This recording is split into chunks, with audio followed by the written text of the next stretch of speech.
नमो भगवते वासुदेवाय नमः। श्री सत्यनारायण देवाय नमः। प्रिय श्रोतागण, आज सुनेंगे श्री सत्यनारायण भगवान की संपूर्ण कथा। शास्त्रों में बताया गया है कि सत्यनारायण व्रत का कथा का पाठ करने से व्यक्ति को 1000 यज्ञ करने के बराबर पुण्य फल की प्राप्ति होती है। सत्यनारायण भगवान व्रत कथा में भगवान विष्णु के सत्य स्वरूप के बारे में बताया गया है। इस व्रत का पाठ करने से घर में सुख समृद्धि का वास होता है और भगवान विष्णु जी की कृपा बनी रहती है। एक समय की बात है, नैसी रण्य तीर्थ में सौनिक आदि 88,000 ऋषियों ने श्री सूत जी से पूछा, हे प्रभु, इस कलयुग में वेद विद्या रहित मनुष्यों को प्रभु शक्ति किस प्रकार मिल सकती है तथा उनका उद्धार कैसे होगा? हे श्रेष्ठ मुनि, कोई ऐसा तप बताइए जिससे थोड़े समय में ही पुण्य मिले और मन वांछित फल भी मिल जाए। इस प्रकार की कथा सुनने की हम इच्छा रखते हैं। सर्वशास्त्रों के ज्ञाता सूत जी बोले, हे वैष्णवों में पूज्य, आप सभी ने प्राणियों के हित की बात पूछी है, इसलिए मैं एक ऐसे श्रेष्ठ व्रत को आप लोगों को बताऊंगा जिससे नारद जी ने लक्ष्मी नारायण जी से पूछा था और लक्ष्मीपति ने मुनि श्रेष्ठ नारद जी से कहा था। आप सब भी इसे ध्यान से जरूर सुने। एक समय की बात है, योगी राज नारद जी दूसरों के हित की इच्छा लिए अनेकों लोकों में घूमते हुए मृत्यु लोक में आ पहुँचे। यहाँ उन्होंने अनेक योनियों में जन्मे प्रायः सभी मनुष्यों को अपने कर्मों द्वारा अनेकों दुखों से पीड़ित देखा। उनका दुख देख नारद जी सोचने लगे कि कैसा यत्न किया जाए जिसके कारण से निश्चित रूप से मानवों के दुखों का अंत हो जाए। इसी विचार पर मनन करते हुए वह विष्णु लोक में गए। वहां वह देवों के इष्ट देव नारायण जी की स्तुति करने लगे, जिनके हाथों में शंख, चक्र, गदा और पद थे। गले में वरमाला पहने हुए थे। स्तुति करते हुए नारद जी बोले, हे भगवान, आपको मेरा सत सत नमस्कार है। नारद जी की स्तुति सुन विष्णु भगवान बोले, हे मुनि श्रेष्ठ, इस काम के लिए यहाँ पधारे हैं, निसंकोच कहें। इस पर नारद जी बोले कि मृत्यु लोक में अनेक योनियों से जन्मे मनुष्य अपने कर्मों के द्वारा अत्यंत दुखी है। हे नाथ, आप मुझ पर दया रखते हैं तो बताइए कि वह मनुष्य थोड़े ही प्रयास से अपने दुखों से छुटकारा कैसे पा सकते हैं?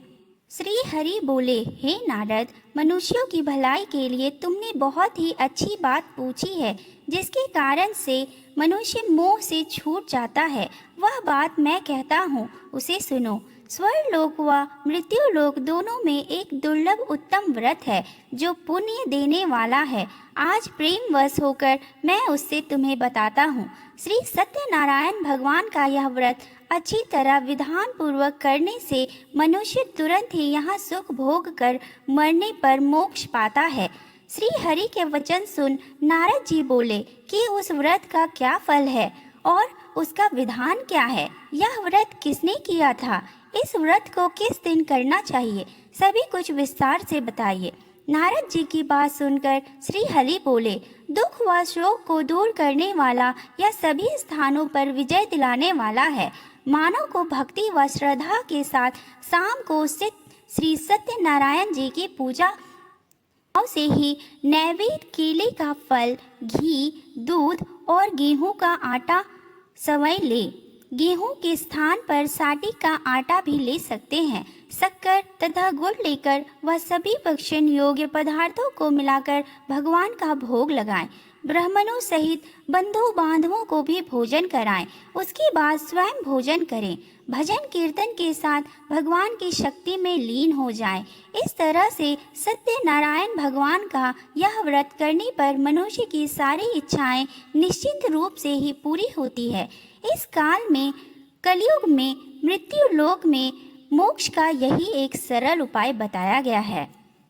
सत्यनारायण भगवान की व्रत का दूसरा अध्याय। सूत जी बोले, हे ऋषियों, जिसने पहले समय में इस व्रत को किया था उसका इतिहास कहता हूँ, ध्यान से सुनो। सुंदर काशी नगर में एक अत्यंत निर्धन ब्राह्मण रहता था। भूख प्यास से परेशान वह धरती पर घूमता रहता था। ब्राह्मणों से प्रेम करने वाले भगवान ने एक दिन ब्राह्मण का वेश धारण कर उसके पास जाकर पूछा, हे प्रिय, नित्य दुखी होकर तुम पृथ्वी पर क्यों घूमते हो? दीन ब्राह्मण बोला, मैं निर्धन ब्राह्मण हूँ, भिक्षा के लिए धरती पर घूमता हूँ। हे भगवान, यदि आप इसका कोई उपाय जानते हैं तो मुझे जरूर बताइए।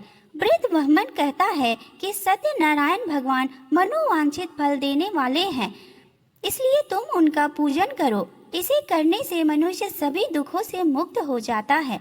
वृद्ध ब्राह्मण बनकर आए सत्यनारायण भगवान उस निर्धन ब्राह्मण को व्रत का सारा विधान बताकर अंतर ध्यान हो गए। ब्राह्मण मन ही मन सोचने लगा कि जिस व्रत को वृद्ध ब्राह्मण कहने को कहा है, मैं उसे जरूर करूँगा। यह निश्चय करने के बाद उसे रात में नींद नहीं आई। वह सवेरे उठकर सत्यनारायण भगवान के व्रत का निश्चय कर भिक्षा के लिए चला गया। उस दिन निर्धन ब्राह्मण को भिक्षा में बहुत ही धन मिला, जिससे उसने बंधु बांधवों के साथ मिलकर श्री सत्यनारायण भगवान का व्रत संपन्न किया। भगवान श्री सत्यनारायण का व्रत संपन्न करने के बाद वह निर्धन ब्राह्मण सभी दुखों से छूट गया और अनेक प्रकार की संपत्तियों से युक्त हो गया। उसी समय से यह ब्राह्मण हर माह इस व्रत को करने लगा। इस तरह से सत्यनारायण भगवान के व्रत को जो मनुष्य करेगा वह सभी प्रकार के पापों से छूटकर मोक्ष को प्राप्त होगा। जो मनुष्य इस व्रत को करेगा वह भी सभी दुखों से मुक्त हो जाएगा। सूत जी बोले कि इस तरह से नारद जी ने नारायण जी से कहा, हुआ श्री सत्यनारायण व्रत को मैंने तुमसे कहा। हे प्रिय, मैं अब और क्या कहूँ? ऋषि बोले, हे मुनिवर, संसार में उस प्रिय से सुनकर और किस किस ने इस व्रत को किया, हम सब इस बात को सुनना चाहते हैं। इसके लिए हमारे मन में श्रद्धा का भाव है। सूत जी बोले, हे मुनियों, जिस जिसने इस व्रत को किया है वे अब सुनो। एक समय ही वृद्ध धन व ऐश्वर्य के अनुसार अपने बंधु बांधवों के साथ इस व्रत को करने को तैयार हुआ। उसी समय एक लकड़ी बेचने वाला बूढ़ा आदमी आया और लकड़ियां बाहर रखकर अंदर ब्राह्मण के घर में गया। प्यास से दुखी वह लकड़हारा उनको व्रत करते देखा। उसे नमस्कार कर उसने पूछा कि आप यह क्या कर रहे हैं? तो उन्होंने बताया कि व्रत कर रहा हूँ तथा इसे करने से क्या फल मिलेगा, कृपया मुझे भी बताएं। ब्राह्मण ने कहा कि सब मनोकामनाओं को पूर्ण करने वाला है यह व्रत। यह सत्यनारायण भगवान का व्रत है। इनकी कृपा से ही मेरे घर में धन धान्य की वृद्धि हुई है। वृद्ध ने सत्यनारायण व्रत का बारे में जानकर लकड़हारा बहुत प्रसन्न हुआ। चरण अमृत लेकर वह प्रसाद खाने के बाद वह अपने घर गया। लकड़हारे ने अपने मन में संकल्प किया कि आज लकड़ी बेचकर जो भी धन मिलेगा उसी से श्री सत्यनारायण भगवान का उत्तम व्रत करूंगा। मन में इस विचार को ले बूढ़ा आदमी सिर पर लकड़ियां रख उस नगर में बेचने गया जहां धनी लोग ज्यादा रहते थे। उस नगर में उसे अपनी लकड़ियों का दाम पहले से 4 गुना अधिक मिलता है। बूढ़ा प्रसन्नता के साथ दाम लेकर केले, शक्कर, घी, दूध, दही और गेहूं का आटा ले लिया और सत्यनारायण भगवान के व्रत की अन्य सामग्रियां लेकर अपने घर गया। वहां उसने अपने बंधु बांधवों को बुलाकर विधि विधान से सत्यनारायण भगवान का पूजन किया और व्रत किया। इस व्रत के प्रभाव से वह बूढ़ा लकड़हारा धन, पुत्र आदि से युक्त होकर संसार के समस्त सुख भोगने अंत काल में बैकुंठ धाम चला गया। सत्यनारायण भगवान व्रत का तीसरा कथा। सूत जी बोले, हे श्रेष्ठ मुनियों, अब आगे की कथा कहता हूँ। पहले समय में उल्कामुख नाम का एक बुद्धिमान राजा था। वह सत्यवक्ता और जितेंद्र था। प्रतिदिन देव स्थानों पर जाता था और निर्धनों को धन देकर उनके कष्ट दूर करता था। उनकी पत्नी कमला के समान मुख वाली और सती साध्वी थी। भद्रशिला नदी के तट पर उन दोनों ने श्री सत्यनारायण भगवान का व्रत किया। उसी समय साधु नाम का एक वैश्य आया। उसके पास व्यापार करने के लिए बहुत धन था। राजा को व्रत करते देखकर वह विनय से पूछने लगा, हे राजन, भक्ति भाव से पूर्ण होकर आप यह क्या कर रहे हैं? मैं सुनने की इच्छा रखता हूँ। तो आप मुझे बताइए। राजा बोला, हे साधु, अपने बंधु बांधवों के साथ पुत्रदादी की प्राप्ति के लिए एक महाशक्तिमान श्री सत्यनारायण भगवान जी का व्रत व पूजन कर रहा हूँ। राजा के वचन सुन साधु आदर से बोला, हे राजन, मुझे इस व्रत का सारा विधान कहिए। आपकी कथा अनुसार मैं भी इस व्रत को करूँगा। मेरी भी संतान नहीं है और इस व्रत को करने से निश्चित रूप से मुझे संतान प्राप्ति होगी। राजा के सारा व्रत विधान सुनकर व्यापार से निवृत्त होकर वह अपने घर गया। साधु वैश्य ने अपनी पत्नी को संतान देने वाले इस व्रत का वर्णन कह सुनाया और कहा कि जब मेरी संतान होगी तब मैं इस व्रत को करूँगा। साधु ने इस तरह के वचन अपनी पत्नी लीलावती से कहे। एक दिन लीलावती पति के साथ आनंदित हो सांसारिक धर्म से प्रवृत्त होकर सत्यनारायण भगवान की कृपा से गर्भवती हो गई। 10वें महीने में उसके गर्भ से एक सुंदर कन्या ने जन्म लिया। दिनों दिन वह ऐसे बढ़ने लगी जैसे कि शुक्ल पक्ष का चंद्रमा बढ़ता है। माता पिता ने अपनी कन्या का नाम कलावती रखा।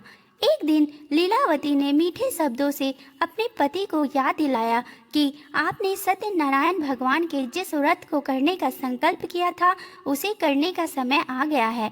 आप इस व्रत को करिए। साधु बोला कि हे प्रिय, इस व्रत को मैं उसके विवाह पर करूँगा। इस प्रकार अपनी पत्नी को आश्वासन देकर वह नगर चला गया। कलावती पिता के घर में रहकर वृद्ध हो प्राप्त हो गई। साधु ने एक बार नगर में अपनी कन्या को सखियों के साथ देखा तो तुरंत ही दूत को बुलाया और कहा कि मेरी कन्या के योग्य वर देख कर आओ। साधु की बात सुनकर दूत कंचन नगर में पहुंचा और वहां देखभाल कर लड़की के सुयोग्य वनिक पुत्र को ले आया। सुयोग्य लड़की को देख साधु ने बंधु बांधवों को बुलाकर अपनी पुत्री का विवाह कर दिया। लेकिन दुर्भाग्य की बात यह है कि साधु ने अभी भी श्री सत्यनारायण भगवान का व्रत नहीं किया। इस पर श्री भगवान क्रोधित हो गए और श्राप दिया कि साधु को अत्यंत दुख मिले। अपने कार्यों में कुशल साधु बनिया जमाई को लेकर समुद्र के पास स्थित होकर रत्नासारपुर नगर में गया। वहां जाकर दामाद ससुर दोनों मिलकर चंद्रकेतु राजा के नगर में व्यापार करने लगे। एक दिन भगवान सत्यनारायण की माया से एक चोर राजा का धन चुराकर भाग रहा था। उसने राजा के सिपाहियों को अपना पीछा करते देख चुराया हुआ धन वहां रख दिया जहां साधु अपने जमाई के साथ ठहरा हुआ था।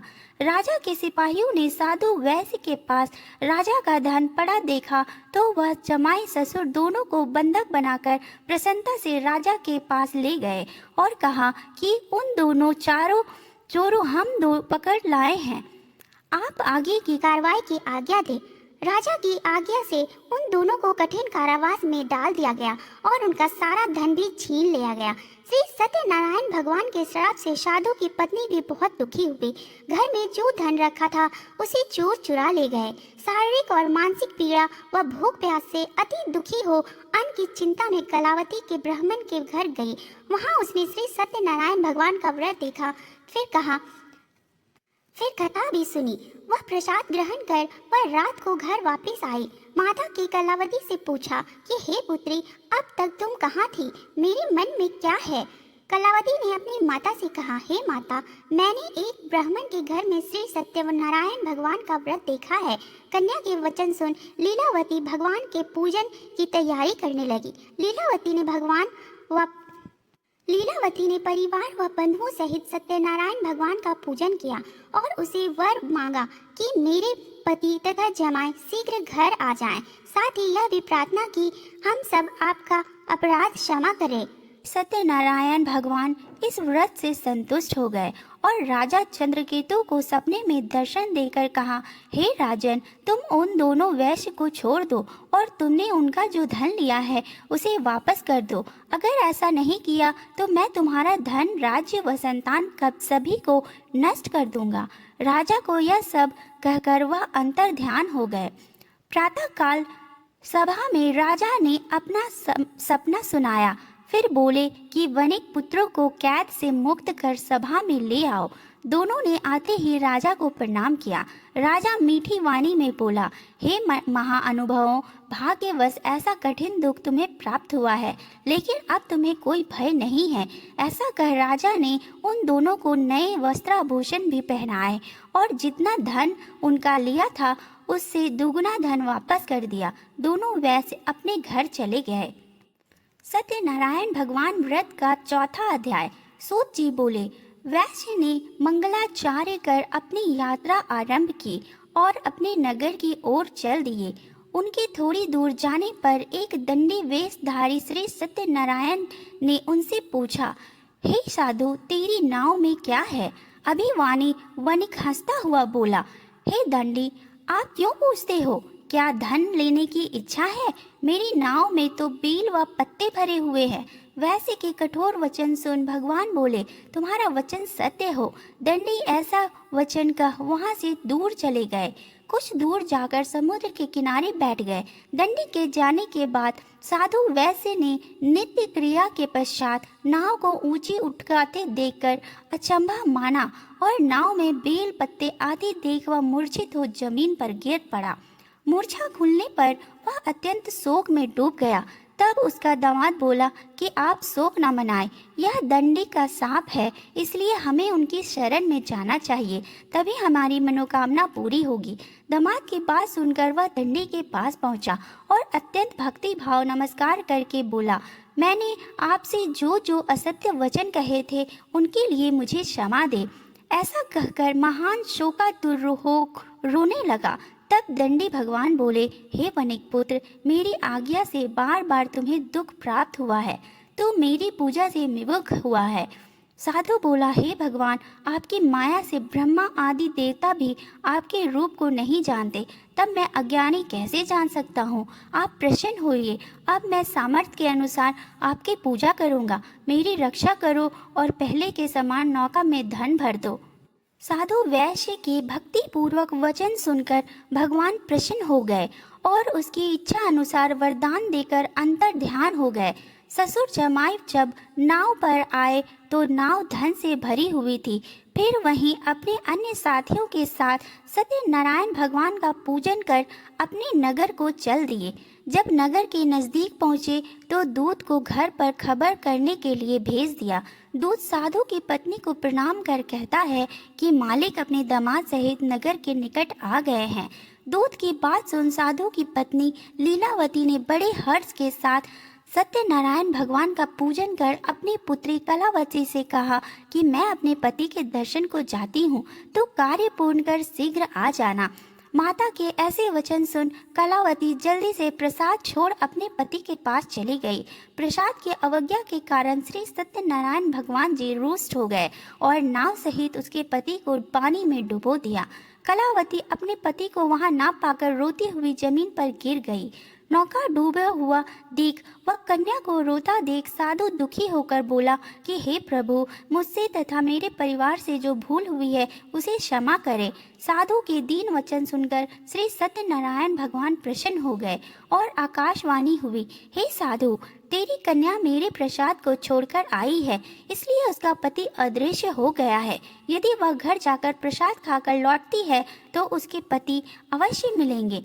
ऐसा आकाशवाणी सुन कलावती घर पहुंचकर प्रसाद खाती है और फिर आकर अपने पति के दर्शन करती है। उसके बाद साधु अपने बंधु बांधुओं सहित श्री सत्यनारायण भगवान का विधि विधान से पूजन करता है।